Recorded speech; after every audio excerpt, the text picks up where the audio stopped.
Hey everyone. So, we're going to start some Think About It Thursdays. And I'm sitting here enjoying this. Look at this. I already started eating some of it, but So in here is a quinoa bowl that I made. What I'm loving about what I've always loved about the container life, but what I'm really loving about this new journey that I'm on is that she just tells us what color container to use at the certain time of the day, because this is all about time nutrition. And then it's up to us to make whatever we want out of those containers. So I made a quinoa bowl. So it's quinoa, ground turkey, and roasted vegetables that I roasted when I did my food prep. So all of this was food prepped. All I had to do was measure it out, put it in the bowl, heat it up, and I put a little bit of amino on it, which gives it like a soy sauce taste. So hey Alicia, hey Tracy, hey Rosie. So here's my Think About It Thursday, and I wanted to talk about food and our relationship with food. Being on this journey has taught me my relationship with food and has made my relationship with food even better. Hey Jimmy. But I wanted to tell you guys and talk to you guys a little bit about like food and the way our bodies react. Because as you guys know, I was having fun and cheating a little bit. This is so good, I still have to pick at it while I'm talking to you. And you know, I had more sweets than I normally do. And when I was on the cruise. Hi Shannon. And I had stomach aches. Hey Debbie, I had very tired. When you would think I was eating sweets, I would be more energetic. Things like that. So it really got me learning how my body reacts to certain foods, right? And then come this week, I'm on day 4, okay? And my body went through a detox the first couple of days where I was very lethargic and tired. I had a headache, like flu-like symptoms, which is normal when you're going into a new nutrition journey. You get those flu-like symptoms, you feel tired and things like that. Hey Mandy, hey Michael. You too, Jimmy. Hey Lori. So with all of that, you have to keep in mind the difference that's going on inside your body. Okay, and your relationship with food and how you think of food. We really need to think of food as fuel. Like when I look at this bowl of food that I made, I'm looking at, hey Denise, I'm looking at that I'm fueling my body. Every 2 to 3 hours, I am fueling my body. Except obviously around my workout block, then it's every 1 to 2 hours before and after my workout. So, but I'm fueling my body. If I put the proper things into this bowl, my body is gonna work at its best for me. And it's just like when you fuel your car. If you have a diesel truck and you put regular gasoline in your diesel truck, is your truck gonna run good for you? No. So you have to put the proper gas in your car or in your truck. Proper fuel, and that's just like our bodies. We have to fuel it in the right way, and we have to put the proper fuel in our bodies. So you also have to remember, and I know this is gonna be weird for it to trigger in your mind because it was weird for me. Sometimes you have to eat more to lose the weight and get the transformation you're looking for. I know, it's like, because that's how I was when I learned that. When I first started this container life and I first started eating with these containers and using my bracelets, and when I first started the container life, I didn't have the bracelets right away. But when I first started all of this, I learned that I did not eat enough because I started eating more than what I ever ate before, and that's when I started getting a transformation. I was seeing my stomach getting flatter. I was seeing some abs trying to peek through, you know, and hi Alicia. Hey Rima. So I was seeing all that. Hey Linda. And then it like clicked, like, oh, a lot of people automatically assume the less I eat, the less I weigh. But if you think about it, where are my people, the ones that are on here with me right now? Give me a thumbs up or a heart if you skip meals during the day. I'll give you a minute to answer that. Who skips meals? You're not gonna be in trouble. This isn't a test that you can fail or a question that you could fail. But the reason why I'm asking this question is because, are you one that skips meals? I see the thumbs up coming across and the hearts. If you skip meals, are you finding that it's hard for you to lose the weight that you're trying to lose? Hi, Zena. I can guarantee your answers are yes. And I'm gonna explain why. When we fuel our body, when we feed our body, no matter what you're feeding it, depending on how often you feed it. So say you skip meals, okay? So say you skip breakfast. When you feed yourself, hey Ron, when you feed yourself, and Zena, you made a beautiful bride, by the way. When you feed yourself dinner, and your body knows that in the morning, you're not gonna feed it breakfast because you've been skipping breakfast forever. What it's gonna do to that dinner, instead of burning it off while you're sleeping, it's gonna store it. And it's not gonna burn it off. And it's gonna sit there and it becomes fat and then you can't lose the weight. So if you're only eating one meal a day, like, oh my God, I don't know why I can't lose weight. I only eat lunch. That's why you can't lose weight. Because you're starving your body. Your body feels starved. Your body is going to store instead of burn. Okay? And then you go to eating like I am. You eat every 2 to 3 hours. Around my workout, it's every 1 to 2 hours. And then after my post-workout meal, it's every 2 to 3 hours. That is keeping my metabolism going fast because my body knows it's going to get fed a lot throughout the day. So it's just going to keep burning what I feed it. It's not going to want to store it. Exactly, Zena. See, Zena eats 6 to 7 times a day, as do I. I eat 6 to 7 meals every day. And they're not huge meals. Like, this is my meal. It's not tiny, but it's not huge. This is my lunch. I know it's 2 o'clock, but based on the time I work out, that's when my lunch falls into my meal plan. And then in a couple hours, I'll have another protein, carb, and a vegetable. And no, my next meal, I lied. My next meal is a fruit, a healthy fat, and a vegetable. And then I'll have a carb, a protein, and a vegetable around dinner time.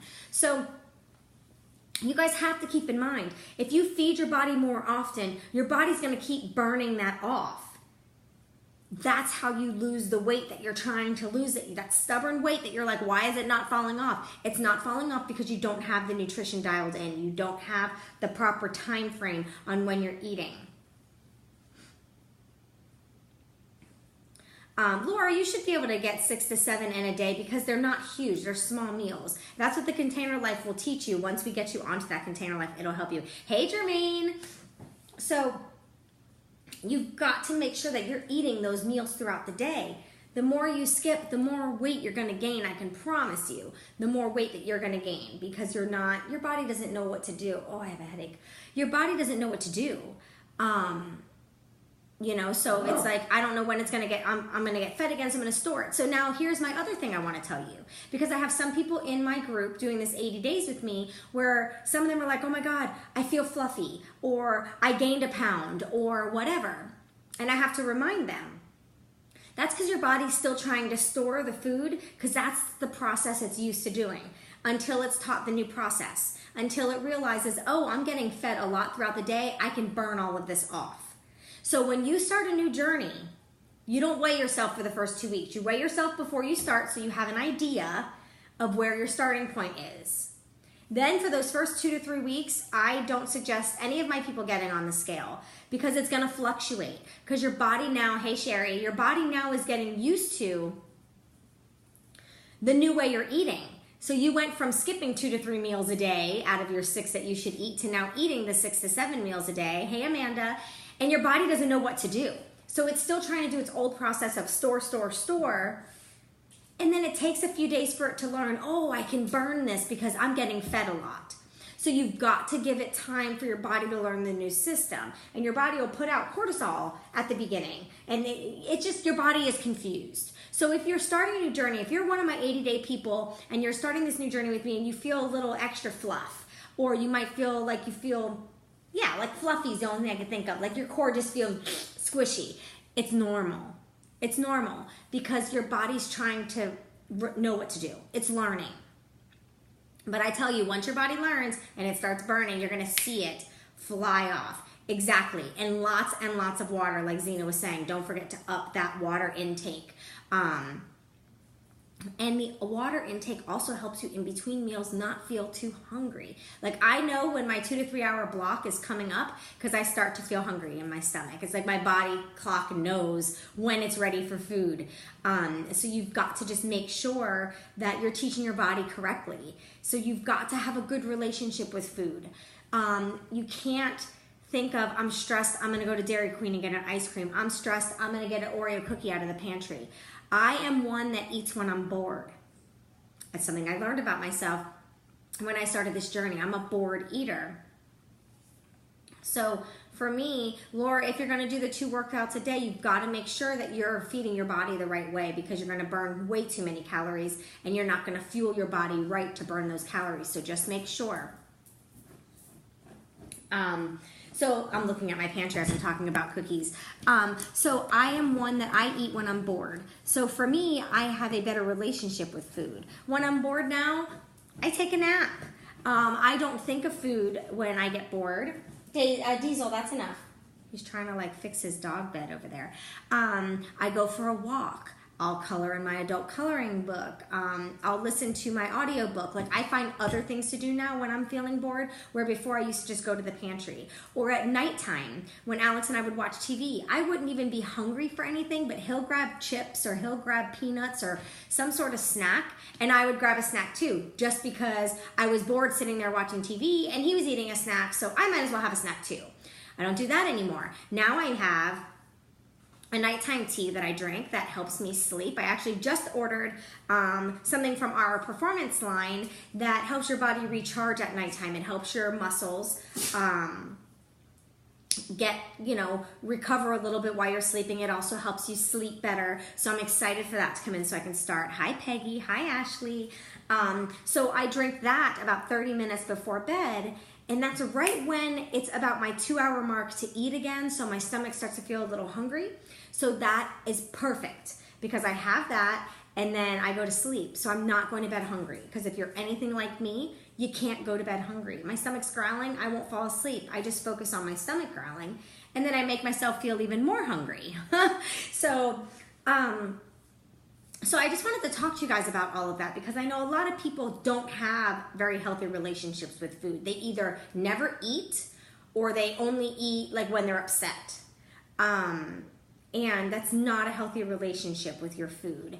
I know around the holidays, food is usually around like love and gatherings and things like that. So, but sometimes people don't let go of that in holidays.